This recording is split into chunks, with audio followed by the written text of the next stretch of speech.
तो किसान भाइयों, इस समय पे आपको अपने खाली पड़े खेतों से सब्जियां लगाकर नोट छापने हैं। तो यहां पर आपको सब्जियां लगानी है, कौन सी लगानी है, इसके साथ साथ सबसे ज्यादा जरूरी है आपका मैनेजमेंट।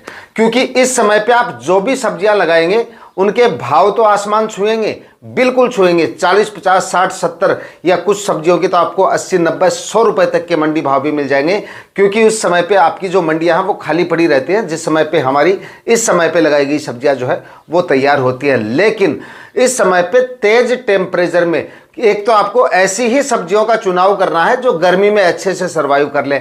उसके बाद में ऐसी वैरायटियों का आपको सिलेक्शन करना चाहिए जो गर्मियों में अच्छा उत्पादन आपको बराबर देती रहे और जल्दी उत्पादन देना शुरू कर दे।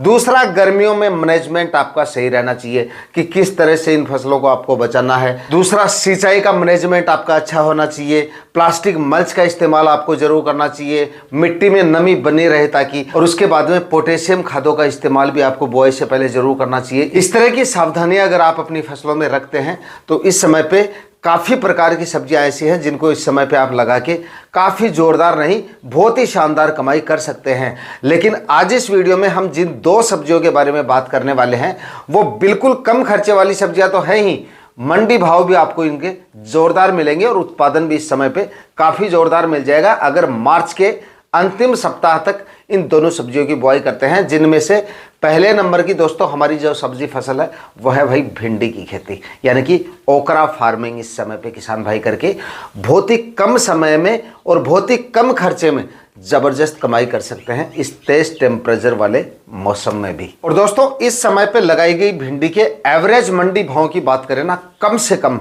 तो आप ये मानिए कम से कम 25 रुपए से लेकर 30-35 रुपए के मंडी भाव तो आपको आराम से मिल जाने हैं। बाकी ज़्यादातर मंडियों में 40-45 रुपए से ऊपर ही मंडी भाव मिलेंगे उस समय पे, जिस समय पे हमारी फसलें जो है वो तैयार होती हैं। यानी कि एकदम जो सीजन होता है ना भिंडी का, सीजन कौन सा होता है, एक तो फिलहाल जिन किसान भाइयों ने फरवरी के पहले सप्ताह तक जिन किसान भाइयों ने बुआई कर दी है, और उसके बाद में मार्च वाली भिंडी भी और फरवरी वाली भिंडी भी एक साथ जिस समय पे तैयार होती है, उस समय पे भिंडी की आवक सबसे ज़्यादा रहती है। उस समय पे थोड़े से इसके भाव जो है वो एवरेज से जो है वो थोड़े नीचे आते हैं, लेकिन उस समय भी 30-35 से नीचे भाव नहीं रहते हैं इसके। और जो किसान भाई इसको जनवरी माह में लगा देते हैं, यानी कि जनवरी के अंतिम सप्ताह तक या जनवरी के मध्य तक लगा देते हैं, उनको इसके मिलते हैं 60, 65, 70 रुपए तक के मंडी भाव उस समय पे। तो एवरेज मंडी भाव भी इसके 30-35 रुपए से कम नहीं मिलते। बरसात के सीजन में इसको लगाते हैं जो किसान भाई, यानी कि जून माह में इसकी बुआई करते हैं, उसके बाद में इसका प्रोडक्शन जो है वो जुलाई अगस्त में बहुत ज़्यादा रहता है, उस समय भी 25-30 रुपए के एवरेज मंडी भाव इसके जो है वो आपको आराम से मिल जाते हैं।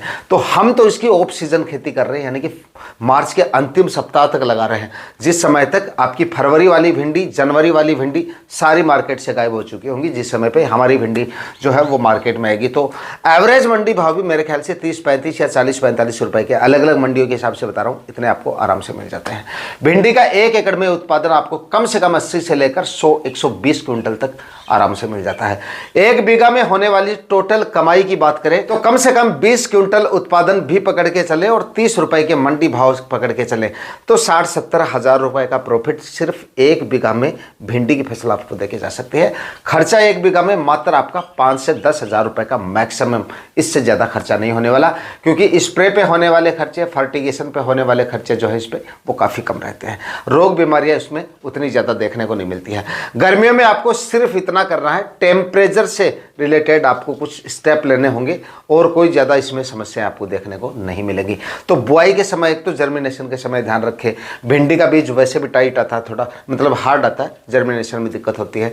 तो एक तो इसको भिगो कर लगाएं, क्योंकि आज आप भिंडी का बीज डालेंगे, सिंचाई करेंगे, 2 दिन में ऊपर की मिट्टी सूख जाएगी और जर्मिनेशन में इस तरह से काफ़ी किसान भाई जो है अनुभव की कमी की वजह से पता नहीं रहता है कितनी नमी चाहिए, कितनी मतलब सिंचाई की शुरुआत में आवश्यकता पड़ती है, कब तक सिंचाई करनी चाहिए, इस वजह से फेल हो जाते हैं काफ़ी किसान भाई। तो भिंडी के बीजों को 12 घंटे पानी में भिगोते हैं, उसके बाद में थोड़ा हल्का छाया में सुखा के उसके बाद में बुआई करें।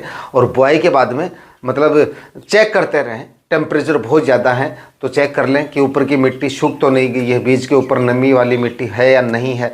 इस तरह की जो चीज़ें हैं वो आपको शुरुआत में ध्यान देनी चाहिए। उसके बाद में बीज उगते समय जैसे प्लांट बाहर निकल आया उस समय पे सिंचाई की कमी नहीं रहनी चाहिए। शुरुआत में जब हम फरवरी में लगाते हैं तब पानी में थोड़ा डिले करते हैं, लेकिन इस समय पे ध्यान रखना है अगर लू वगैरह चल रही है तो छोटे प्लांट में सुबह शाम हल्की सिंचाई, मतलब पानी नहीं देना है आपको, फव्वारा इरिगेशन है ना आपके पास में, तो उससे हल्की सिंचाई कर देनी, मतलब एक तरह से बारिश के छींटे पड़ जाएं बस। इससे क्या होगा, प्लॉट का जो टेम्परेचर है वो काफ़ी हद तक मेंटेन रहता है।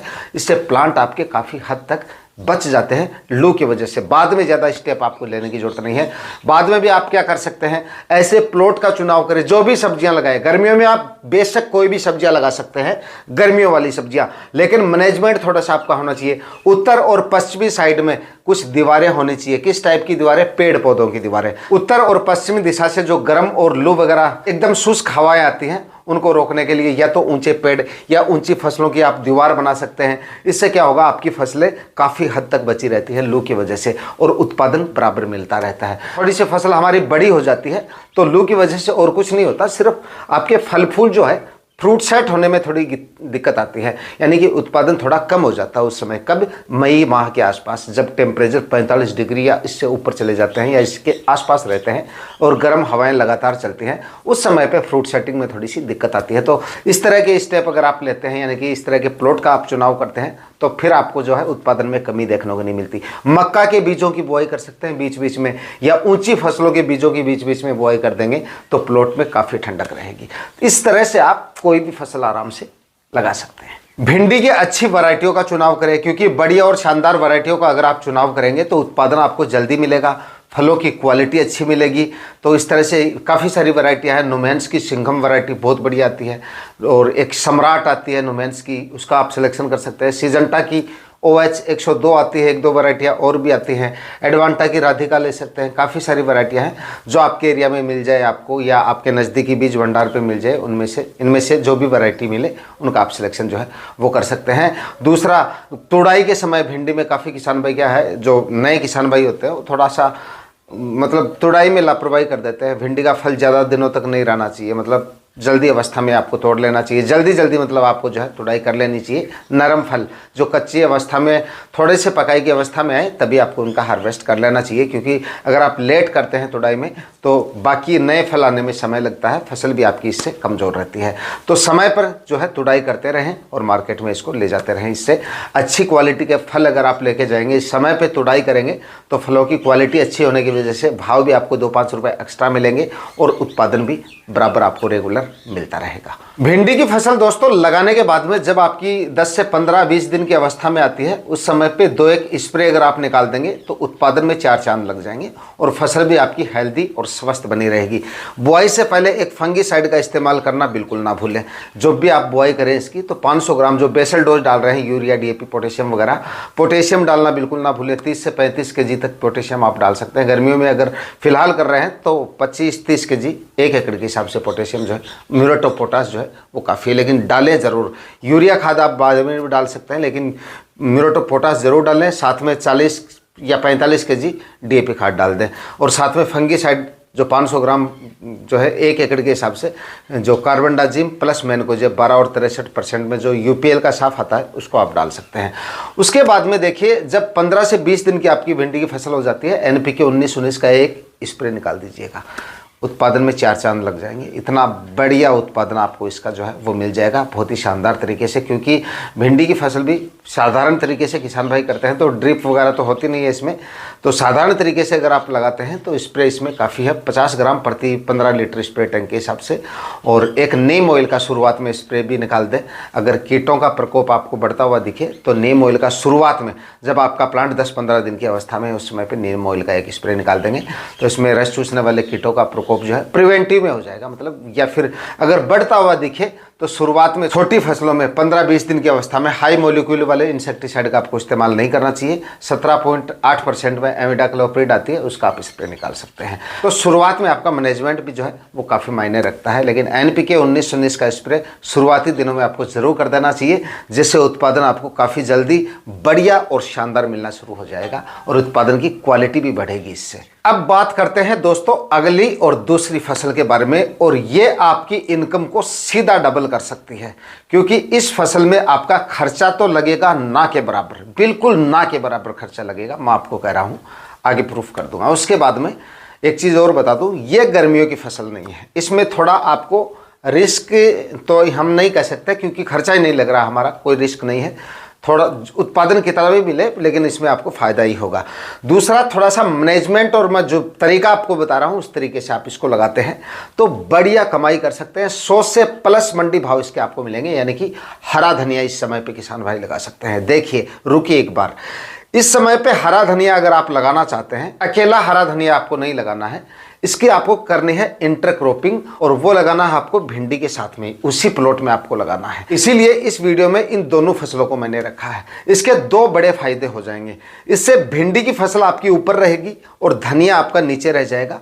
तेज टेम्परेचर में भी धनिया अच्छे से सर्वाइव कर लेगा, क्योंकि दिन भर जो छाया की ज़रूरत रहेगी धनिया को, क्योंकि टेम्परेचर इतने, सीधी धूप जो है वो धनिया गर्मियों में बर्दाश्त नहीं कर पाता है, तो वो थोड़ा सा आपका मैनेजमेंट हो जाएगा। लेकिन इसमें भी एक चक्कर है, आपकी दिशा सही होनी चाहिए। ऐसा नहीं है कि किसी भी दिशा में आपने बेड बना लिए, किसी भी दिशा में आपने किसी भी तरीके से लगा दिया तो धनिया ठीक से सर्वाइव नहीं करेगा। तो इसके लिए आपको उत्तर से दक्षिण दिशा में बेड बनाने हैं, या सिंपल विधि से खेती कर रहे हैं भिंडी की आप, तो उत्तर से दक्षिण दिशा में लाइनों में आपको जो है भिंडी के बीजों की जो बुआई है वो करनी है, चाहे आप किसी भी विधि से करें। बीच में 2-2 फीट की धनिया के लिए जगह छोड़ दें।